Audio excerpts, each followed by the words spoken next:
¿Cómo estaban? Buen día. Vamos a empezar. Todos crearon sus cuentas en GitHub y todos descargaron GitHub Desktop. Por mi parte sí, profesor. Ok, gracias, Tony. ¿Alguien no tiene su cuenta todavía creada?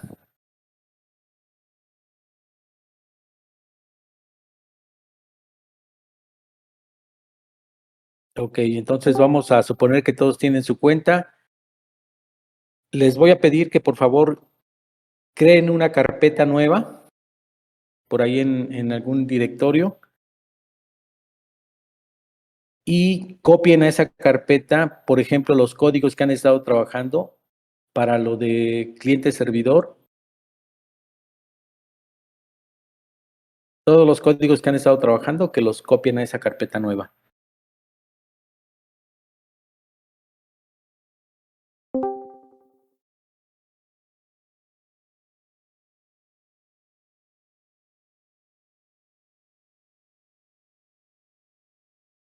Voy a compartir la pantalla.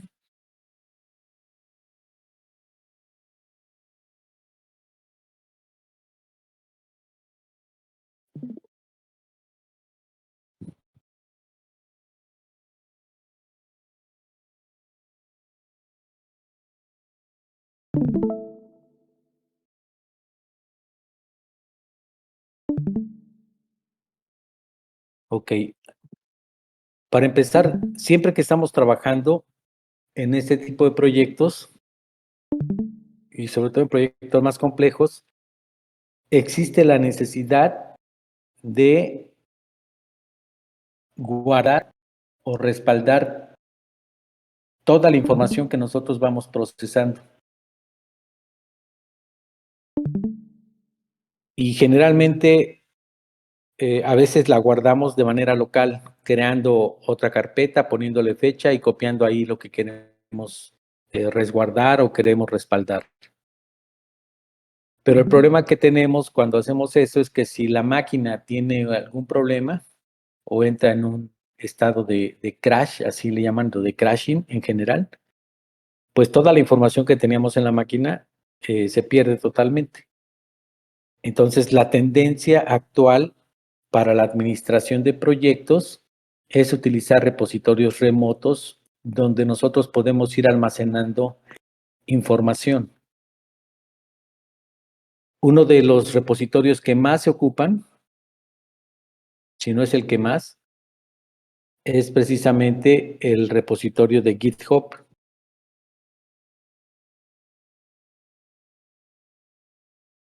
¿Sí? Y este repositorio lo que tiene es una estructura que puede ser privada, puede ser una estructura private o puede ser una estructura pública, que es donde la mayoría de la gente comparte sus proyectos, comparte sus códigos y se puede crear una comunidad de desarrollo y esa comunidad es la que está generando mejoras, está generando nuevas versiones y en algún momento pueden liberar una versión que pueda ser utilizada de manera segura por un grupo grande de gente. Así es como surgió el proyecto, por ejemplo, de Genome para Linux. Creo que es el proyecto que más impacto ha tenido. surgió de esa manera, de una comunidad que empezó a hacer desarrollos, mejoras, anexiones, hasta tener una versión que pudo ser utilizada como un elemento gráfico para la mayoría, o por lo menos para la gran mayoría de las distribuciones de Linux. Bajo ese esquema, uno puede decidir si cierto código lo quiere uno declarar como público o lo quiere uno declarar como privado. Cuando estamos trabajando en empresas, generalmente los códigos pues son privados. Entonces siempre cuando entramos a trabajar en alguna empresa y nosotros utilizamos este mecanismo para respaldar información, acuérdense, es un mecanismo para respaldo de código. Mecanismo para el respaldo de información en general, y ustedes desde el punto de vista de desarrollo, pues es código lo que van a estar respaldando. Si estuviéramos hablando de un diseñador, pues lo que va a estar subiendo son diseños en alguna de las herramientas de authoring. Si estamos hablando de algún artista, pues lo que va a estar subiendo seguramente son letras de canciones, lo que es la música, los acompañamientos, las mezclas y demás. Entonces, dependiendo del contexto de cada quien, uno puede almacenar en GitHub lo que uno quiera. Lo que más vemos es lo de software, porque estamos en esa área. Pero realmente podemos utilizar GitHub para almacenar lo que queramos. Nuestros documentos, documentos de sus PTs, de investigaciones que hagan, no sé, varía mucho el contexto dependiendo de la actividad de cada quien, pero básicamente es un repositorio remoto donde podemos almacenar información. Lo interesante de estos repositorios es que permiten un manejo que le llaman versionado. ¿Sí? A este concepto se le llama subversion.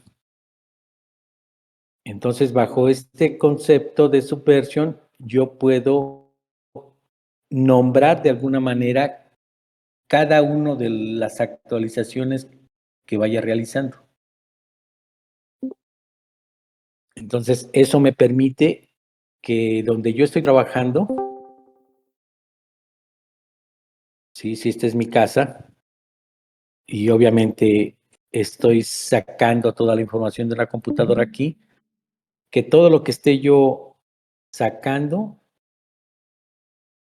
vaya numerado o vaya nombrado con una estructura de versionado, por ejemplo, XYZ, que es la más utilizada. Es una estructura de versionado de tres valores, donde la X se dice que es la versión, o le llaman mayor, a esta le llaman mayor,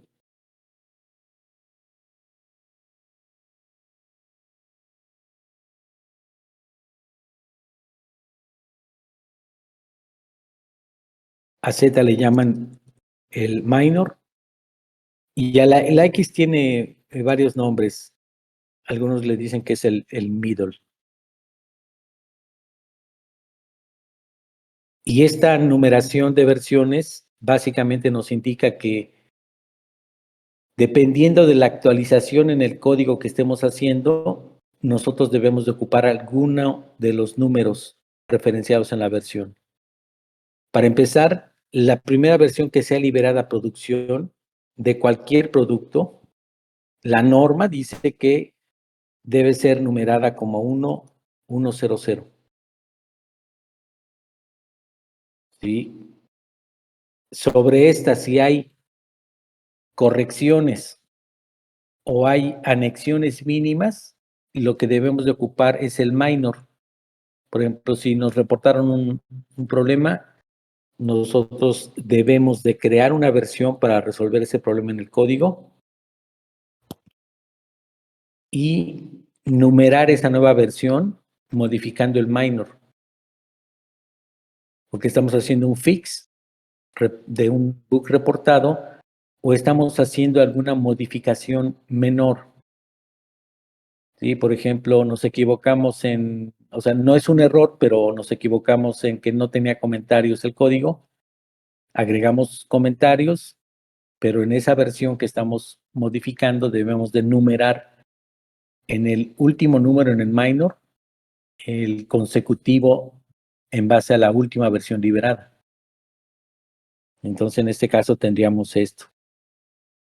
El número del medio, la Y, se ocupa para numerar aquellas actualizaciones de código o mejoras mayores, ¿sí? Sin que se confunda el mayor con una mejora mayor. Por ejemplo, el ejemplo típico es, tu sistema tiene autenticación, o sea, se pueden loguear utilizando Facebook, ¿sí? Si yo quiero agregar ahora que se puedan loguear utilizando Google o alguna otra plataforma, entonces es una mejora, pero no es una mejora muy grande. Entonces lo único que tengo que hacer es actualizar el número que está en medio. Y cada vez que se hace una actualización en el major o en el middle, el tercer número que es el minor se debe de inicializar a 0.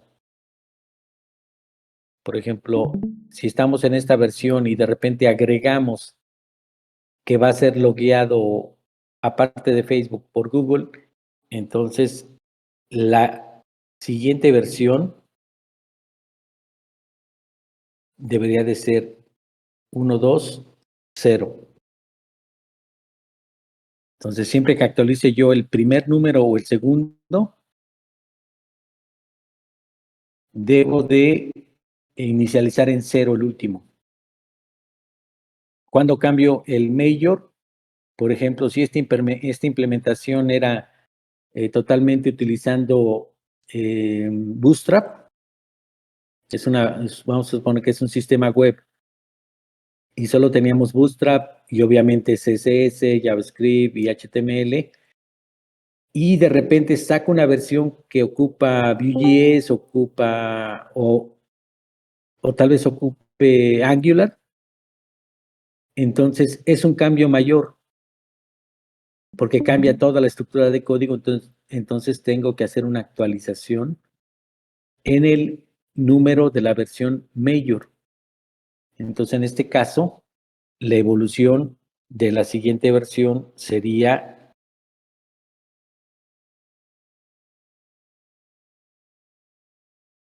2, y como cambié el 2, los dos siguientes deben ir a 0. Entonces, si actualizo el 2 o el 3, todo lo que está a la derecha debe de inicializarse a 0. Sí, este manejo de versiones es el manejo estándar. ¿Alguna duda sobre este manejo de versiones?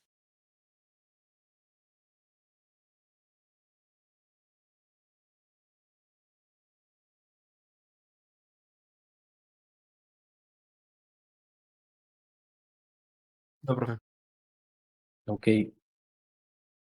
Todos los sistemas deberían de ser construidos manejando este versionado. Por ejemplo, si hacemos un poco de historia de lo que han estado trabajando, ¿cuántas diferentes versiones han tenido? Donde en cada una de esas versiones ya tengan algo adicional agregado al código.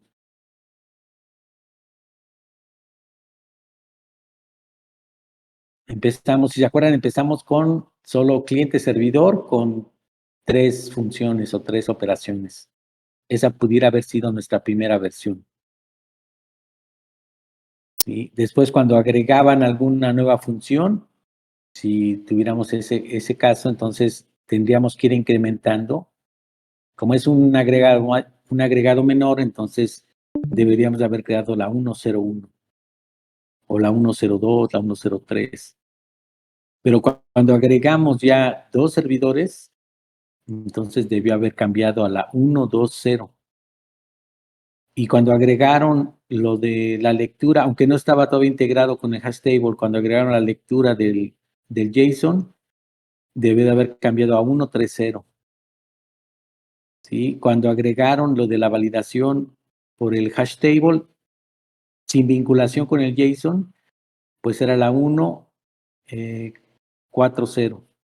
Cuando unieron las dos, o sea, ya cargaban JSON y con eso creaban el hash table y cada petición que llegaba la validaban en el hash table, entonces eso debió de haber generado la versión 150. ¿Sí? Y después, cuando empezaron a meter lo de si no estaba la función definida aquí, llamar a otro servidor, entonces debió haber cambiado la 160. Entonces, por lo menos yo creo que entre 5 y 7 versiones que funcionan, o sea, que ya funcionaban, debieron de haber generado hasta este momento en el código que hemos estado trabajando. Sí, pero si les digo en este momento, muéstrenme la segunda versión de su código. Quienes sacaron respaldo, seguramente lo sacaron respaldo ahí en alguna carpeta del directorio y tenían el código completo de cómo estaba en esa versión funcionando. Y si les digo, a ver, muéstrame solo donde leías el JSON, ya dentro de los códigos de cliente-servidor. También quien tuvo cuidado, pues eso que ya estaba funcionando lo copió en una carpeta. Entonces la idea de trabajar con estos repositorios remotos es que no tengamos que estar haciendo eso. Copiando código, creando carpetas y tal vez documentando en esa carpeta qué es lo que estaba funcionando exactamente en ese momento. Sí. Y eso nos lo facilita, por un lado, GitHub como repositorio remoto, y por otro lado necesitamos una aplicación que nos permita hacer todo este manejo. Y esa aplicación está GitHub Desktop, pero hay muchas. Está SourceTree, está GitKraken y hay muchísimas más. Vamos a empezar con GitHub Desktop porque es de las más sencillas de entender. ¿Sí? Y sin embargo, en algún momento, tal vez cuando entren a trabajar, les pidan que instalen GitKraken o instalen SourceTree o alguna otra herramienta, pero el manejo es similar en todos los clientes de repositorios remotos. Cuando trabajamos con este tipo de repositorios, generalmente lo hacemos con un cliente, o sea, todo este manejo lo hacemos con un cliente de Git, ¿sí? Y ya pusimos que hay, o sea, los más comunes son GitHub Desktop. Voy a hacer un poco más grande.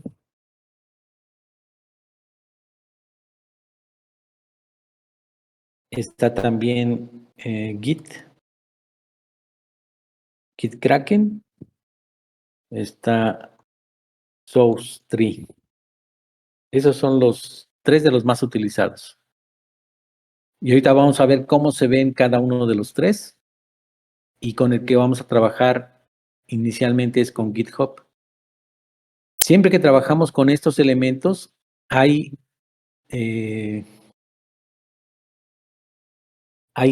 3 operaciones básicas. Bueno, 4 operaciones básicas. La primera de ellas es algo que se conoce como publish. ¿Sí? Esta me permite publicar por primera vez un repositorio. En general, ustedes lo van a escuchar como repos. ¿Sí? Cuando estén ya trabajando les van a decir, ¿ya actualizaste el repo? ¿O cuál es la última versión estable en el repo? Y entonces ya saben que es un repositorio en GitHub y la última estable es la que está en producción. Entonces solo verifican con cuál está emparejado la que está en producción y con eso saben cuál es la versión que actualmente es la versión estable. Esa es la primera operación. Entonces, siempre que nosotros vamos a vincular un directorio con un repositorio remoto, después de que hacemos la configuración en el cliente que estemos utilizando, por ejemplo GitHub, tenemos que hacer un publish y eso ya hace una copia de nuestra máquina al repositorio remoto. ¿Sí? Después, cada vez que se vayan a hacer modificaciones en el código, se tiene que crear un branch. O sea, hay una operación de create branch. Y esto tiene que ver con crear una nueva versión. Una vez que se creó el branch, ya se pueden hacer modificaciones. No pueden hacer modificaciones en versiones que son estables. Si una versión está estable, entonces esa es la versión que está en producción y es la que tengo salvada. Si quiero hacer modificaciones, tengo que crear un branch primero, tengo que decirle cuál es la versión del branch y ya después hacer las modificaciones en el código. Y una vez que están hechas las modificaciones, si esas modificaciones las quiero subir al repositorio, o sea, subir el nuevo branch, lo que necesito hacer es una operación de commit. ¿Qué es el commit? En base de datos, ¿qué hace el commit?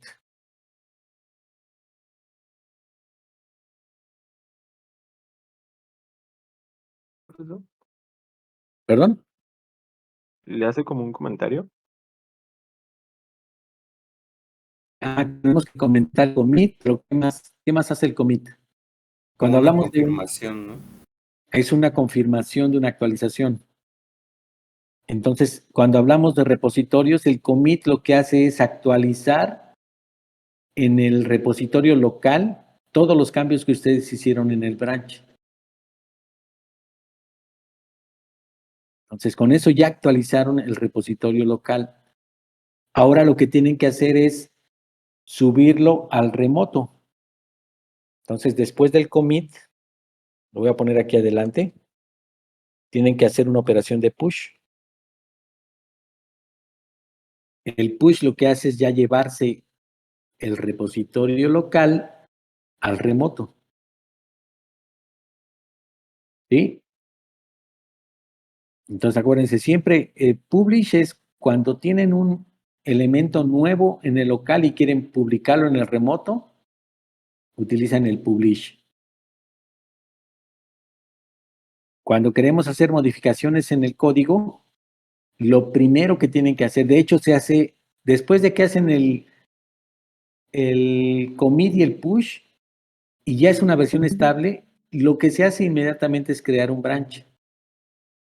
Porque a veces se nos olvida crear el branch y empezamos a modificar el código y resulta que estamos modificando la versión que actualmente está en producción.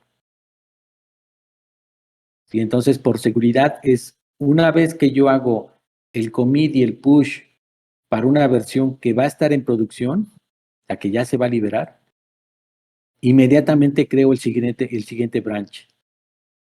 Y aunque no sepa qué voy a modificar, pues incremento el último número, el minor. Entonces, de esa manera, cualquier modificación que yo haga en el código ya se va a ir al nuevo branch. ¿Sí? Están estas. Y luego, ¿qué pasa si alguien hace modificaciones? Si estamos en un equipo de trabajo y alguien hizo modificaciones o creó un branch nuevo y yo necesito bajarlo a mi repositorio local, lo que tengo que hacer es un checkout.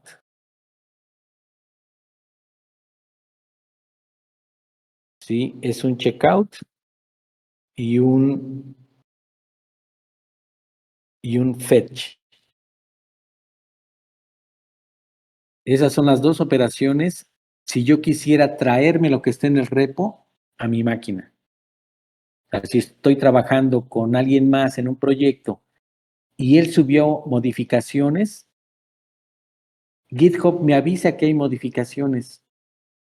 Entonces lo que necesito hacer es un checkout, o sea, bajar un nuevo branch que el otro compañero subió, o bajar actualizaciones utilizando fetch de lo que subió mi otro compañero.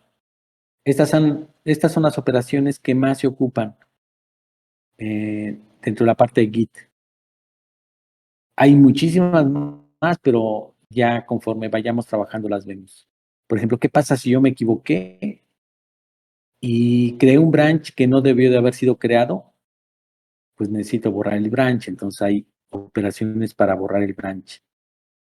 ¿Qué pasa si hice un commit y no debía haber hecho el commit porque ya había actualizaciones pendientes de mi otro compañero? Lo que debía haber hecho fue primero un fetch para bajar las actualizaciones de mi otro compañero y ya tengo mis actualizaciones y las de la otra persona, entonces ya puedo hacer un commit y un push. Pero hice un commit sin tomarlo del otro compañero, entonces tengo que deshacer ese commit. Sí, tengo que deshacer el commit y ahora sí hacer el fetch, hacer el commit y hacer el push. ¿Sí? ¿Qué pasa si yo quiero planchar alguna de las versiones que hay? Puedo hacer una operación que se llama rebase. Quiero rebasar en la estructura de ramas que tiene la plataforma, quiero hacer un rebase. Y cada una se aplica y les aseguro que van a ocupar todas, porque no estamos a salvo de que alguno cometa un error, o nosotros o la persona que está trabajando con nosotros. A veces pareciera que trabaja contra nosotros, porque hay muchos choques, sobre todo en manejo de repositorios remotos.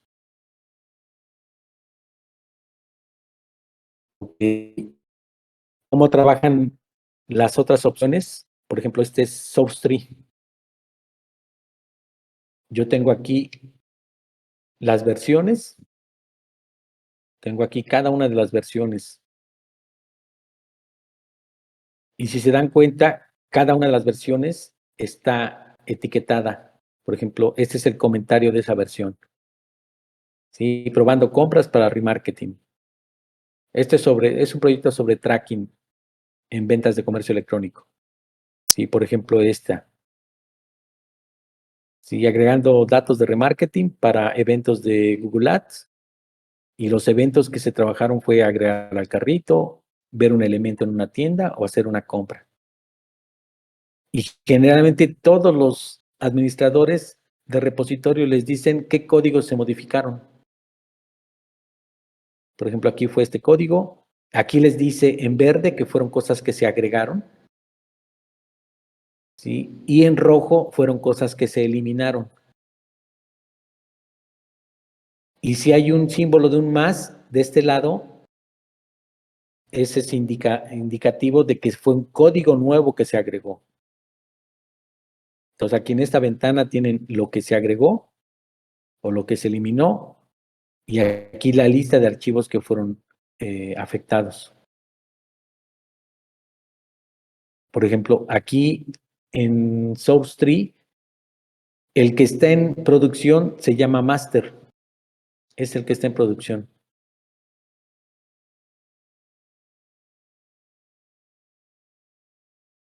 En GitHub, el que está en producción se llama main.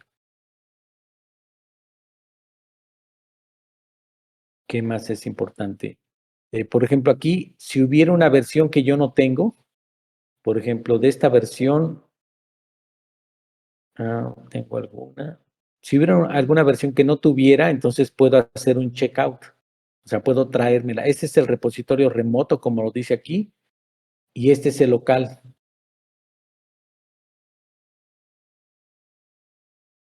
Entonces, si en algún momento necesito crear un branch nuevo, generalmente se selecciona el master, por ejemplo, este, y después le digo, ok, del master crea un branch. Y lo que hace es copiar todo lo que tenga en el master y lo etiqueta con la versión que yo le diga. Y aquí están las operaciones de push. Este es el commit, este es el push, aquí a la derecha.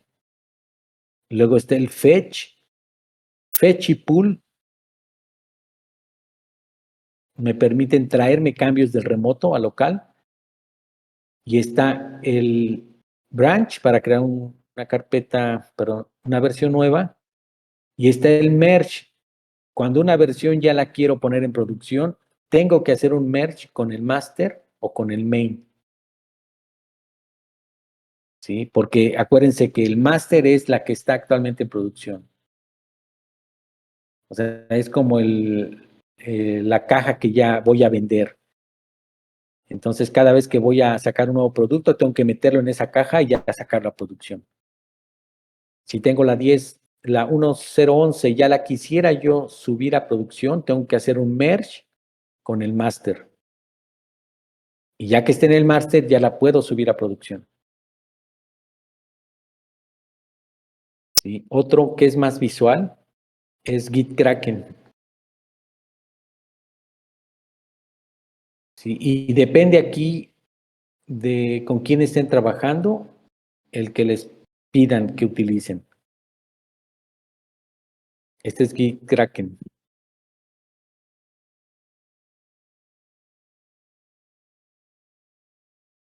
Este se ve muy psicodélico. Está bonito este. Y estuvimos trabajando con él como 2 años, pero se cambiaron algunas políticas de una empresa y se determinó que SourceTree, por las herramientas vinculadas con un repositorio de Azure, era el que más se pedía que se utilizara.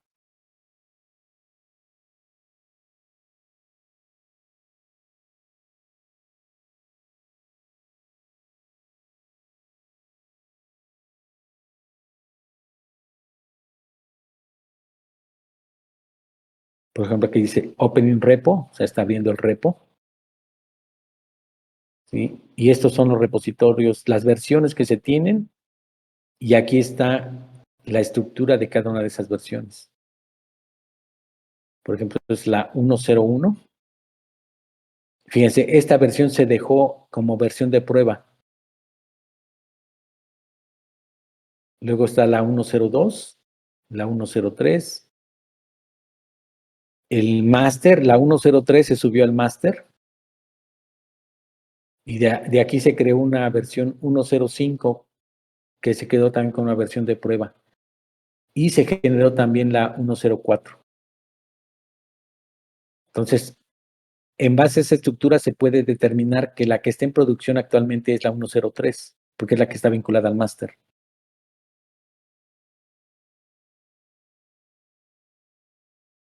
Entonces, si ya tienen el directorio preparado,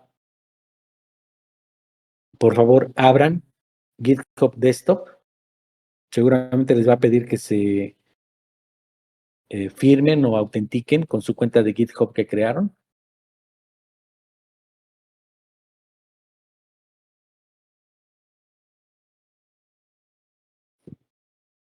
Bueno, esto no le hagan caso.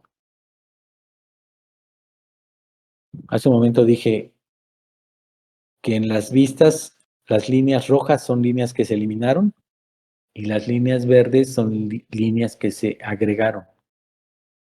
¿Sí? Los símbolos más, estos de aquí, indica que son códigos que se agregaron a la carpeta que estamos nosotros emparejando con un repositorio. Y los que tienen punto son códigos que fueron modificados. ¿Todos ya abrieron GitHub Desktop?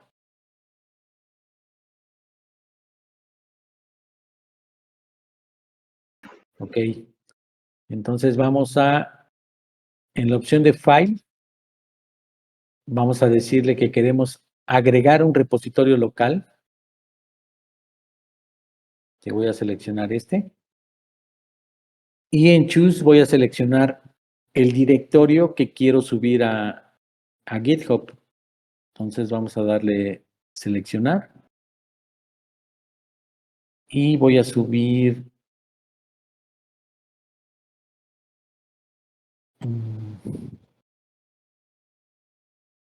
por ejemplo, este de sockets. Ya solo lo seleccioné. Voy a darle Open. Aquí no dé nada todavía, porque nos dice que la carpeta no tiene la información que debería de tener un repositorio de Git. Entonces le damos aquí que queremos crear un repositorio. Esta opción. ¿Sí? Cuando le damos esta opción, nos va a cambiar a esta ventana. Y ahora sí, es creación de un nuevo repositorio. Nosotros nombramos este repositorio, le voy a poner sockets BDD. Podemos poner cualquier descripción. Por ejemplo, le voy a poner testing GitHub.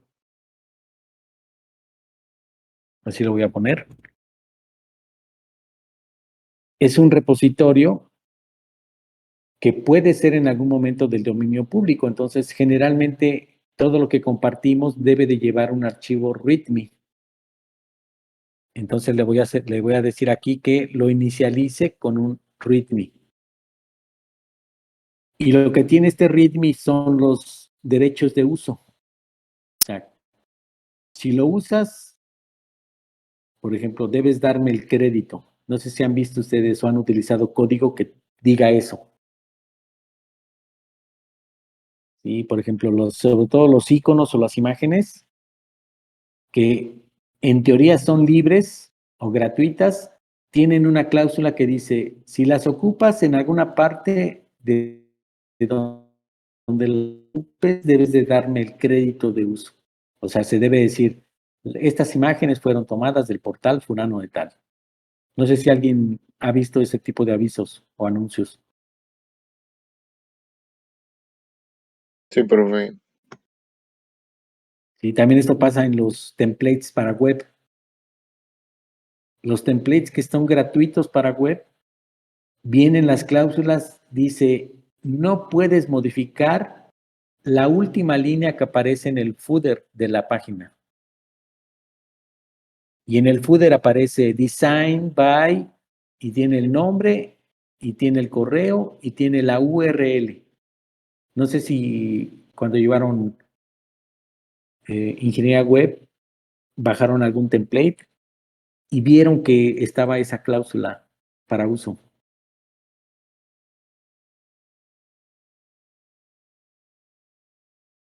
¿No? Ok. Si ustedes quisieran borrar esa cláusula, entonces tendrían que pagar el template. Entonces, un template comprado ya le pueden quitar esa línea que está en el footer, en la parte baja. Y ya pueden decir designed by, y de hecho pueden ponerle hasta su nombre porque compraron ya los derechos del código. Ok, entonces eso está aquí. Le decimos que no ignore ningún archivo, que suba todos. Y en licencia, la que más se ocupa a nivel internacional son estas tres. La licencia del MIT, la de GNU y la de Apache. Para desarrollos generalmente se ocupa esta, GNU GPL 3. Entonces, esa es la que vamos a poner como licencia. Y ya que tengamos esa información, le decimos que queremos crear nuestro repositorio. Y entonces el repositorio se acaba de crear localmente. Para que se vaya a GitHub, ¿qué dijimos que teníamos que hacer?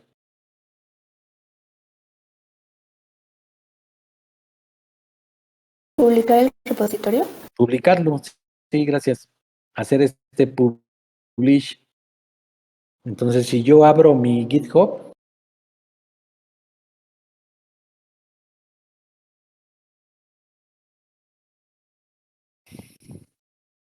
todos abran su página de GitHub, pues pueden ver del lado izquierdo los últimos repos que han trabajado.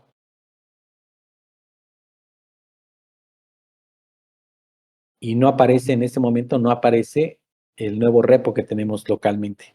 Entonces vamos a darle publish. Hacemos un publish aquí. Y lo llamamos, vamos a llamarlo igual que la carpeta.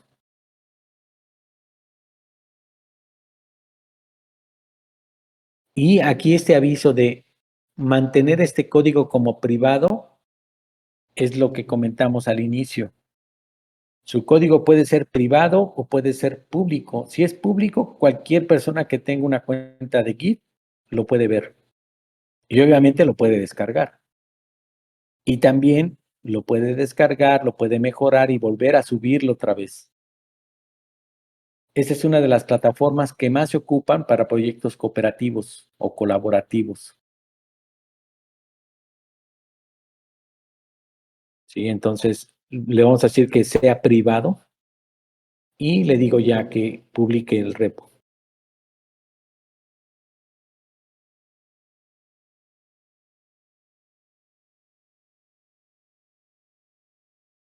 Entonces, ya lo publicó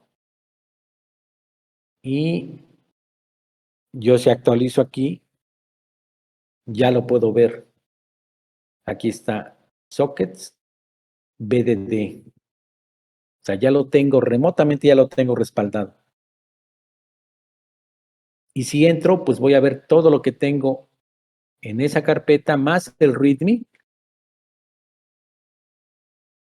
más la licencia y más los atributos de Git, que esos internamente se utilizan para hacer las vinculaciones y el manejo de accesos.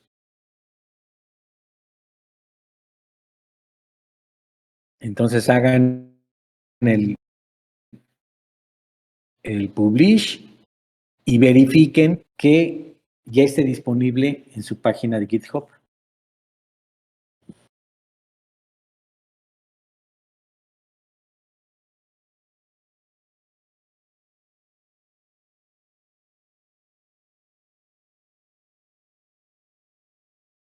¿Alguna duda hasta aquí? Profe, ¿puede volver a repetir lo que dijo? Claro. A ver, entonces estábamos aquí. No, aquí no. Estábamos aquí. Cuando nosotros localmente ya creamos nuestro directorio y después lo agregamos como un repositorio de GitHub, nos apareció el aviso aquí de Publish Repository, lo publicamos y después de eso ya podemos verlo aquí en la lista de repositorios disponibles para nosotros. Entonces lo que tienen que hacer es agregar un nuevo repositorio, pero este es siempre recomendable, porque si ya tienen una carpeta que tiene los atributos de Git, ya no duplican esa carpeta. Entonces siempre es agregar un repo local, seleccionar, darle la opción de agregar el repositorio, hacer el publish, y con eso ya vinculamos un directorio de nuestras máquinas, ya lo vinculamos con GitHub. Y después de hacer eso, deberíamos de poder verlo ya en esta vista de GitHub. Y una vez que ya entremos, podemos verlo y deberíamos de ver todas las carpetas que tenemos en nuestra carpeta, en nuestra máquina, más 3 archivos, el de licencia, el README y el de Git Attributes, que tiene todos los permisos y la estructura de directorios del repositorio local que tenemos en nuestra máquina.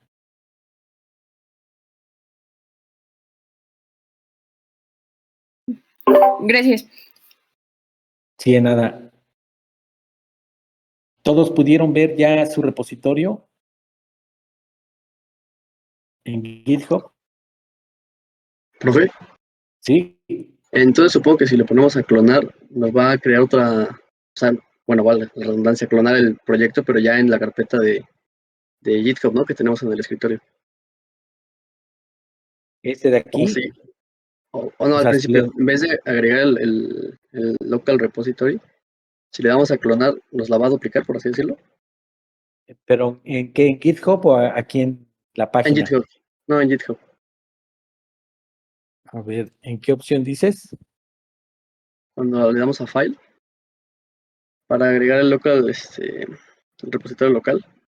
Ok, sí. Supón que tú ya localizaste un repositorio o te avisaron que tienes que bajar un repositorio a tu máquina.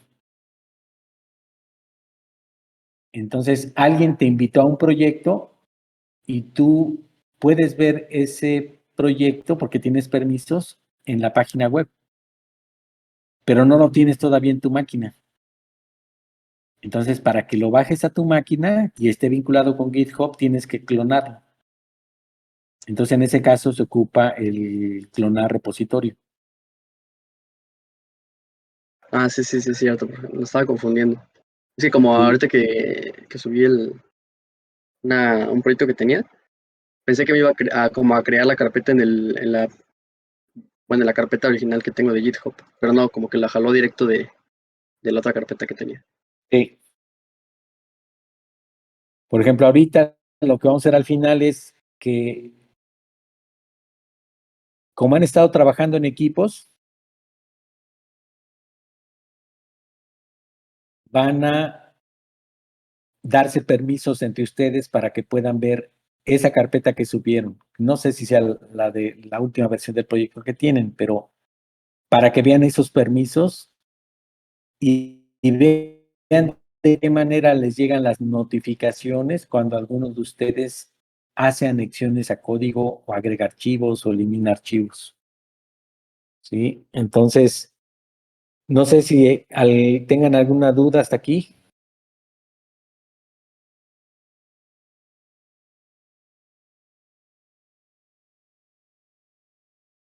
¿Ninguna duda, ninguna pregunta? No, profe. Ok, entonces, eso es lo primero, esta es la primera actividad de vinculación, pero ahora tengo que hacer anexiones en mi código. Por ejemplo, tengo que agregar un archivo, si es que no lo tengo, tengo que agregar un archivo que me diga cuál es la versión actual del archivo. Entonces voy a irme aquí.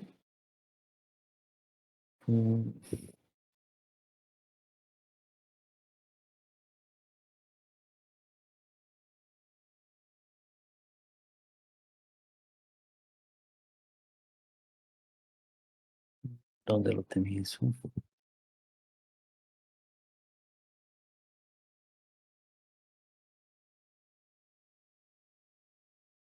Ok, es esta carpeta. Entonces déjenme abrirla con Atom.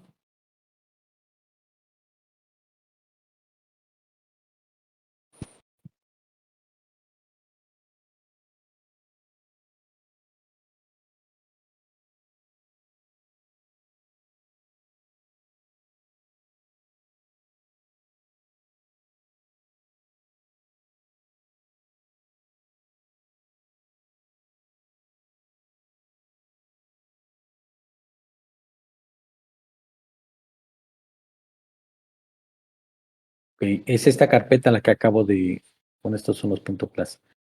Esta es la carpeta que acabo de vincular con GitHub. ¿Sí? Entonces, la primera actividad después de vincular una carpeta es agregar unos archivos de control. Esos son archivos de control míos. Entonces le digo un nuevo archivo y le voy a poner como nombre current version. Este puede ser un TXT. ¿Sí? Este me va a decir cuál es la versión actual. Pero acuérdense que vamos a trabajar con un versionado. Entonces, en todo momento yo debo saber cuál es la versión actual. Entonces, la versión de esta, como es la primera versión, va a ser 101. ¿Sí? Es el primer archivo que necesito subir. Y otro que se recomienda es uno que se llama en general, es changelog.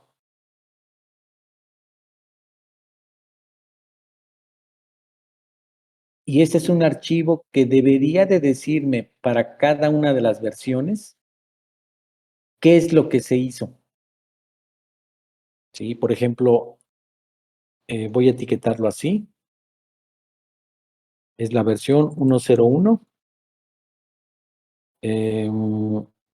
Voy a ponerla como versión funcional para conexiones multicliente. ¿Sí? Entonces, esa es mi documentación para esa versión. Y a veces esa misma documentación, tal vez simplificada, es la que se agrega como información a los commits que voy a hacer.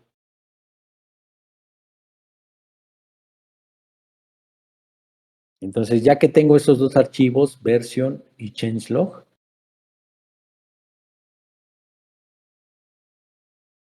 si reviso GitHub Desktop, pues él me lleva el tracking de todo lo que estoy haciendo con esa carpeta que vinculé.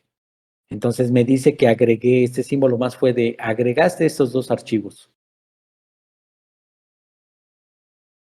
¿Sí? Y la primera vez estos dos archivos deben ser sincronizados directamente con el repositorio remoto. Entonces tengo que hacer forzosamente un commit. Entonces voy a poner, se agregaron los archivos de control. Y aquí voy a poner que fue current version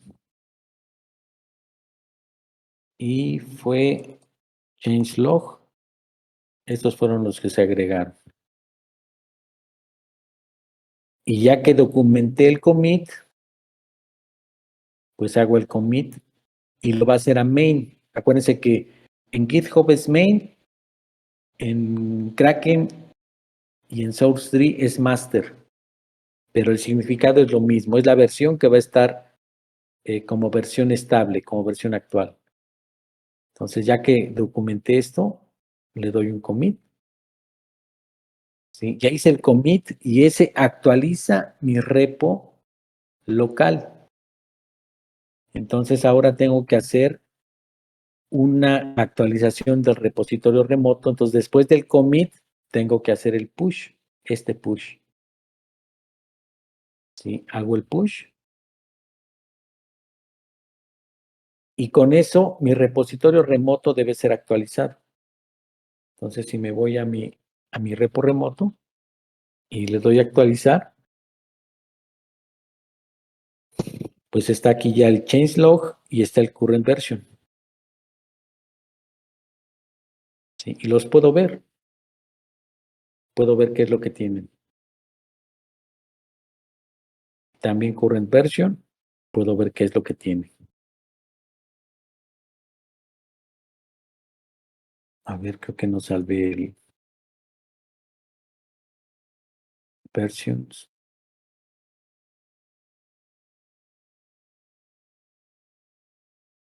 Ok, ya lo salvé. Me va a avisar otra vez aquí que se hizo una actualización. Y le dejo aquí que se actualizó current version txt. Y solo le pongo que se actualizó. Otra vez le doy commit. Le doy otra vez el push.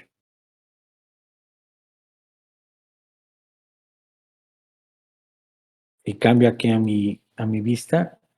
Ahora sí ya puedo ver que el archivo está actualizado, porque lo había yo creado, pero se me olvidó darle save en el editor, entonces por eso estaba el archivo, pero no tenía información. Sí, entonces esta sería nuestra primera versión estable. Y vamos a poner que ya funcionó 2 días y de repente el profesor dejó una nueva asignación, agregar funciones. Entonces ustedes tienen que venir aquí a su administrador y como esta versión está bien, o sea, no le duele nada, acuérdense que dice que si funciona, ni lo toquen. Si es un adagio en programación, o sea, si un código está funcionando, déjalo así, no lo toques, no modifiques nada. Sí, pero si ya tenemos que hacer modificaciones, entonces lo primero que tenemos que hacer es crear un branch. Entonces aquí le digo, quiero crear un nuevo branch. ¿Qué nombre dijimos que le teníamos que poner? ¿Qué número teníamos que ponerle?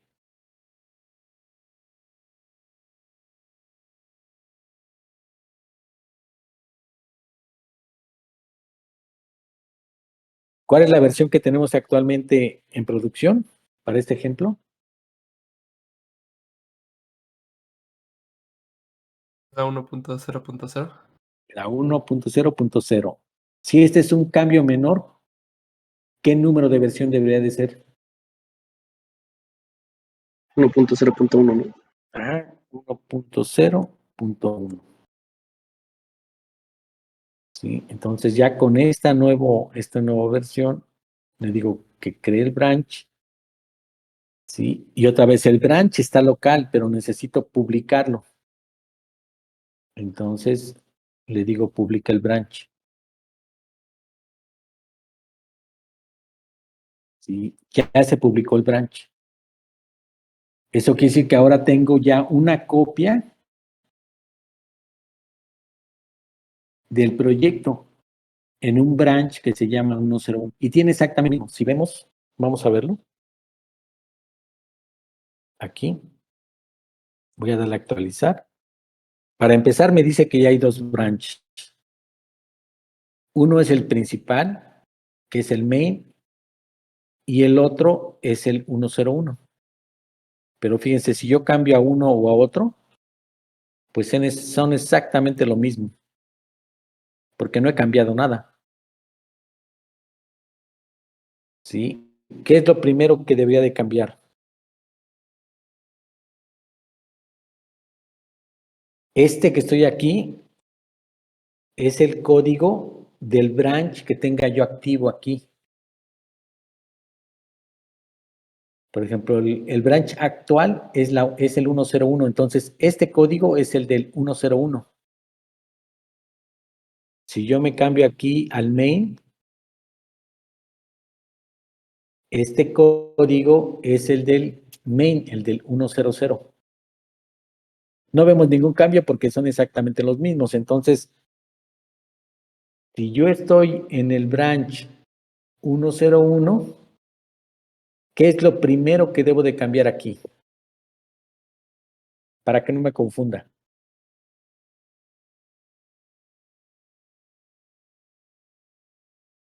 ¿Sí se entiende la pregunta? TXT, ¿no? El current version. Lo primero que tenemos que hacer es actualizar este archivo. O sea, yo ya vi que estoy en el 101 aquí, pues aquí debería de ser también 101. ¿Sí? Y vamos a suponer que ya hicimos todos los cambios necesarios. Entonces también debo de actualizar el de changelog.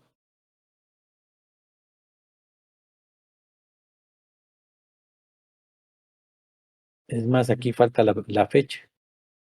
101 y generalmente se pone la fecha. Hoy estamos a 05 octubre 2021. A veces se pone hasta la hora. Y aquí en la documentación le voy a poner se agregarán nuevas funciones. Sí, y vamos a poner que las agregamos en alguno de los archivos. Entonces, ya que tengo esto, Y vamos a suponer que se creó el 03 para que sea variante 2021. Entonces ya actualicé los dos archivos y los códigos que sean necesarios. Y ya tengo actualizaciones. Entonces, voy aquí, me avisa que fueron cambiados. Cuando tengo un cuadro con un punto y están en un anaranjado claro, esto quiere decir que se modificaron. ¿Sí? ¿Y cómo se modificaron? Las líneas en rojo se eliminaron y todo lo que está en verde se agregó. También aquí en current version. Entonces se quitó el 100 y se agregó el 101. Bueno, así es como lo ve el manejador de código. ¿Sí? Y tengo que subir esos cambios, entonces tengo que documentar el commit.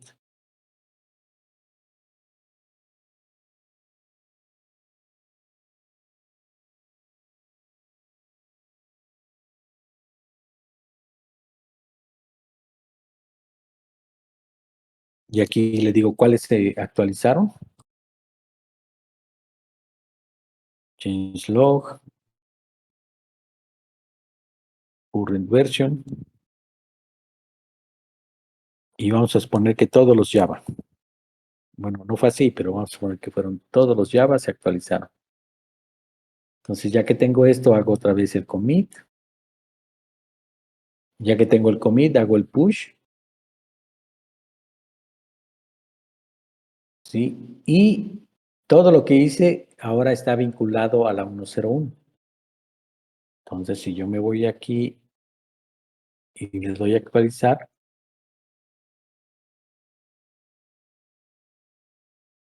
lo estoy viendo aquí es de la 101. Por ejemplo, si veo el current version, pues ya es el 101. Si veo el changelog, pues fue el último que subí. ¿Sí? Si viera los códigos, pues son los últimos que se hubiesen modificado. ¿Sí? ¿Qué pasa si yo de repente me di cuenta de que borré algo que no debía haber borrado? Y pues ya no lo puedo ver en la 101. Ah, pero ¿qué pasa? Ah, pues tengo el main, que es la 100. Entonces ya tengo este main, entonces puedo regresar a mi editor y el editor ahora tiene los códigos de la 100. Entonces puedo revisar aquí los códigos, tal vez copiarlos en algún lugar, regresarme a la 101 y pegarlos.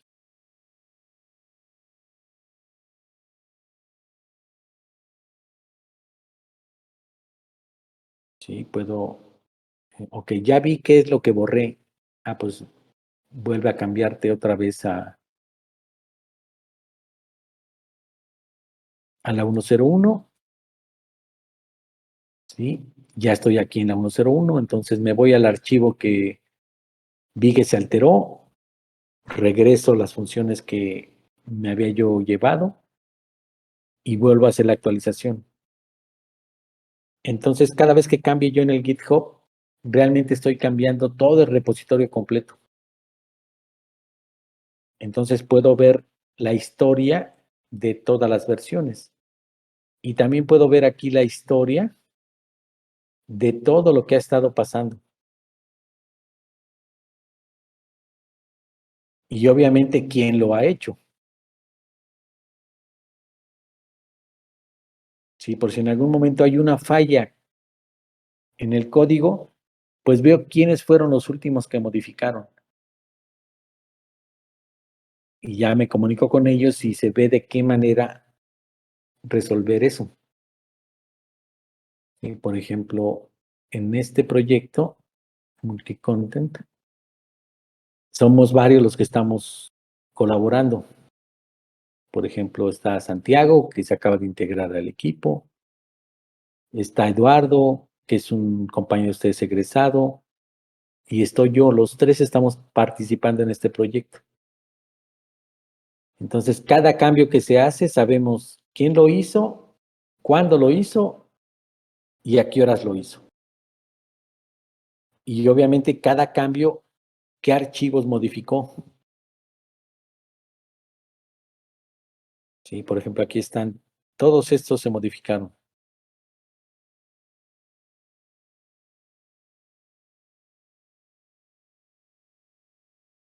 Entonces, por favor, prueben, no sé si ya fueron probando el de crear una nueva versión, hacer el commit, hacer el push, obviamente antes haber creado el branch, y que puedan ver que conforme cambian de branch, ustedes tienen el código tal cual lo tenían en esa versión. ¿Sí pudieron ya constatar eso?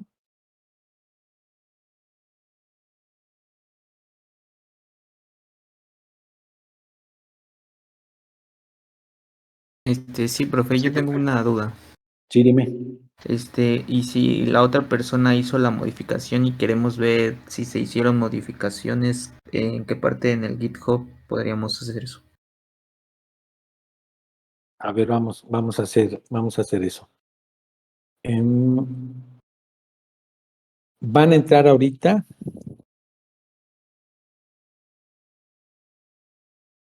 Ahorita la mayoría está trabajando en equipo. Entonces lo que van a hacer, si están en sus carpetas, es entrar a esta parte de settings.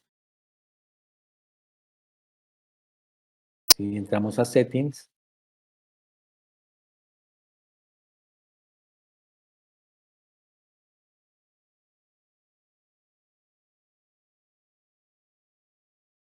Y aquí donde dice manejo de accesos.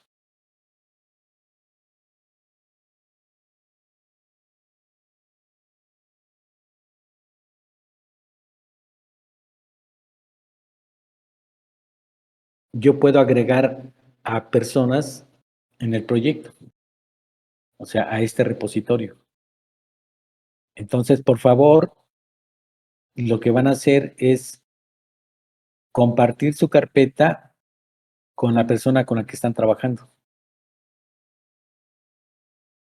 para que de manera práctica lo veamos. ¿Sí? Para quienes no tienen equipo, mándenme la invitación a la cuenta de nsierra R en Gmail, así como está aquí, nsierrar, y es en @gmail.com, para quienes no están trabajando solos o no está actualmente en clase el compañero con el que están trabajando. Sí, pero de entrada todos tienen que darle aquí agregar, van a poner el correo electrónico de la persona con la que están trabajando. Por ejemplo, Alonso Piña, ¿cuál es tu correo con el que creaste GitHub?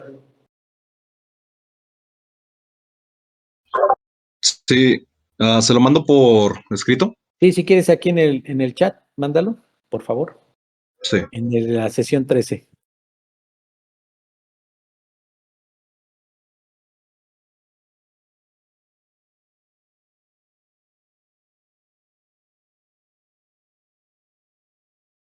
Si es para hacerlo de GitHub, ¿no sería mejor mandarle el usuario? Puede ser el usuario, el correo, si quieres el usuario, cualquiera de las dos. Sí, es que me había registrado con el de la escuela. Ok, está bien. Entonces, si quieres el usuario, ok. Entonces, está. Le digo que voy a invitarlo como colaborador y le digo que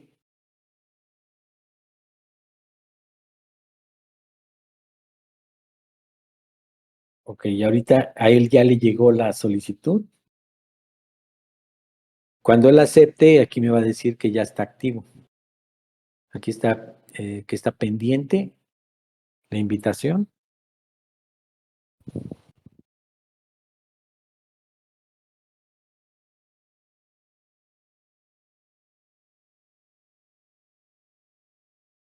Déjenme ver si aquí Mm.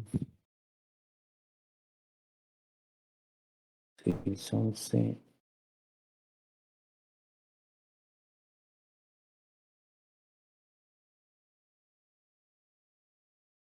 Y no tengo aquí.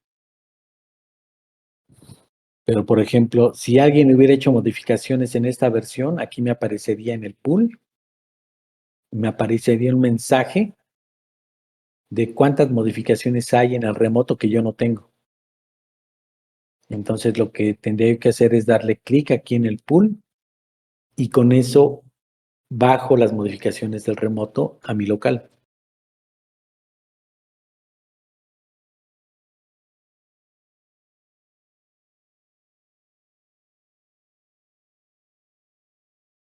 Y por ejemplo, Alonso ya es un colaborador. Vamos a ver aquí.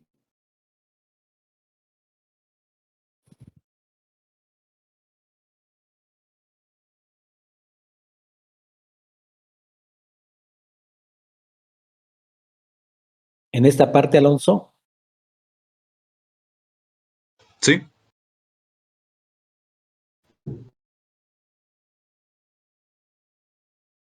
cuando dices aquí clonar, aquí en el code está clonar. Tú puedes darle la opción de abrir con GitHub Desktop. Porque tú ya ves mi carpeta, ¿no?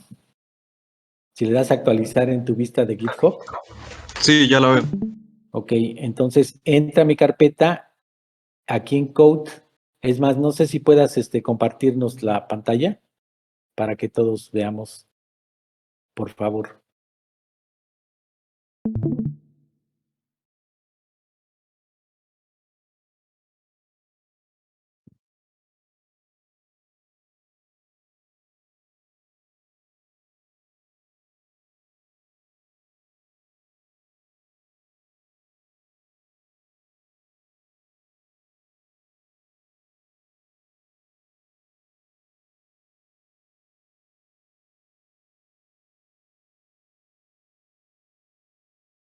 ¿Todos ya invitaron a sus compañeros?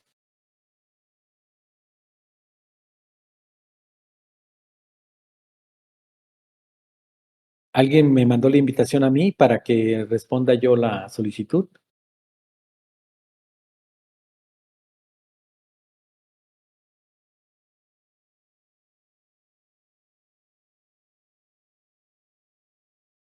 Ya se la mandé a mi compañero, profe. Ok, gracias, Cucho.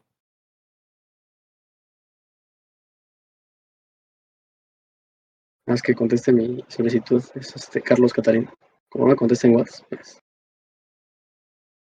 Sí, está bien. Creo que mi internet está fallando un poco por eso, porque no me carga para poder compartir la pantalla aquí en Discord. Ok, ¿te puedo mandar la invitación, Luis? Y nos enseñas tu GitHub. De hecho, profe, yo ya le mandé a usted. Sí, ¿Están viendo mi pantalla? Ah, ok, sí, ya la vi. Ok, sí, voy a compartir mi pantalla.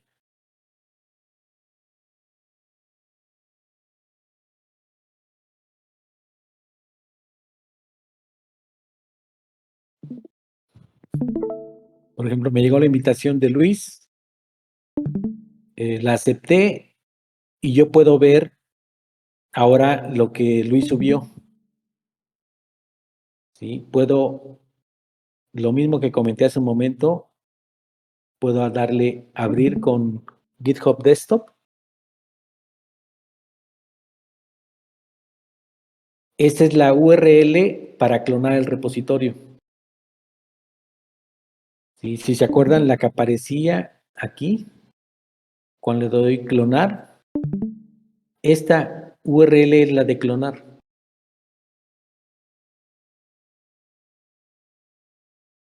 ¿Sí? Y lo puedo hacer con las herramientas gráficas o lo puedo hacer también utilizando la consola. Con un git clone puedo utilizar la consola. Pero puedo hacer el clonado en el directorio en el que actualmente esté, ahí me clona la carpeta. O puedo descargarlo como un zip. Y, por ejemplo, si quiero hacer pruebas fuera de lo que es el ambiente de GitHub, entonces me conviene descargarlo como un zip y hacer pruebas fuera. Y ya que todo esté bien controlado, entonces ya lo puedo vincular con Git. Entonces, aquí me dice que va a clonar un repositorio. Esta es la URL de clonarlo. Y le digo que lo clone.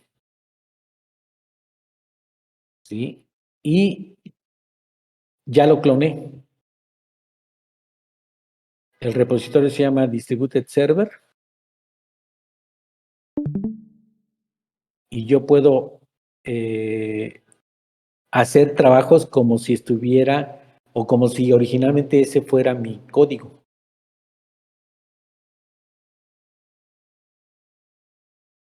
Entonces, continuamos en la siguiente, terminamos con esto de cómo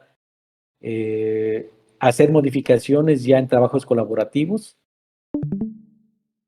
para que tengamos un control más exacto de lo que cada quien está haciendo para proteger código utilizando versionado y que sigamos ya con lo que es la ruta del proyecto en el que estamos trabajando. Que tengan un excelente día. Gracias a todos. Cuídense mucho.